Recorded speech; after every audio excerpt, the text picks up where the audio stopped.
I have a 2018 Dodge Journey here and doing the wiring harness for the rear hatch. Apparently it's a fairly common problem. The wiring goes and breaks where the bend is.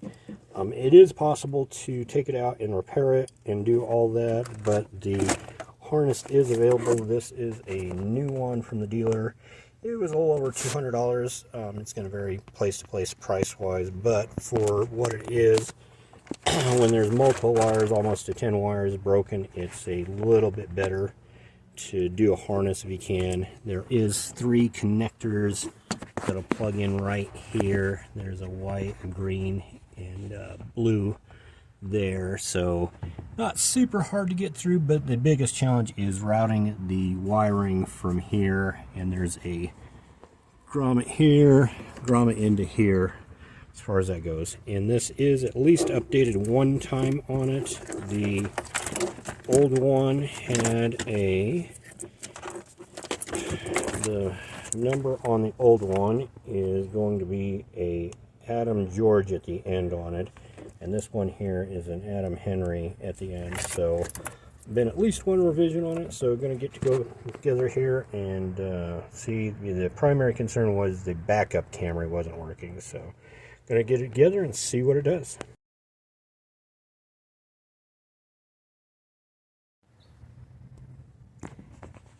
On the wiring harness, there was one challenge I did run into.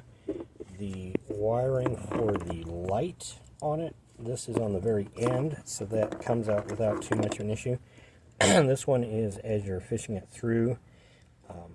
I probably could have got it through manhandling it, but to allow more room, what I did is I unclipped the terminals on that. There's a little white retention plate you pull up, that's this here, and then there's a couple of little tangs you pull up, and then you can pull the pins out on that. So if you do that, just make sure you note that where they're at to go back together. Here's a look at the harness getting ready to go back in. So one of the neat things they did here is they combined all these together in a straight shot, so that should hopefully make that go back together. And we have it fall around. We have a part, I believe this is for the center brake defrost. Just goes through the various things, various connectors on it, and then all the way to the end. This one here for, I believe that's the passenger side on the tail lamp on that. You do have to pull the tail lamps off. There's 2 fasteners. There's one there, and then you kind of have to pull up because it has a couple of little tabs that it pops out of on that, and you do that on both sides. So I'm going to go ahead and go back together, and we're going to see if the backup camera works once we get it in there.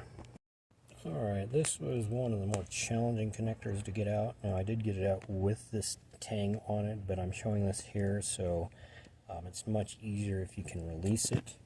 There's a little tab here on that is locking this in. So just underneath this here, there's a spot you can push down, or you can pull up on the little black piece a little bit, and then what will happen is with it off, you can go right through the harness area much easier, and then you can put that on afterwards. So if you're replacing it, you might want to do the old one first so you get a feel for it. That way if you break it, no harm, no foul, but most of this stuff can come apart in various ways, and that is how that goes. And then when you're all done, you'll slide it back on until it clips over that, and then that'll lock in. I don't want it to lock in right at the moment, so I'll do that afterwards. 2018 Journey, got the harness in the back. Gonna check it now, see if the backup camera is working. And we have a picture. So it looks like the backup camera is working now. So it was the wires that were broken. Looks like it probably needs to be cleaned up on the camera itself, with it being pretty foggy there. So I'm gonna do that, and we'll get it back to the customer.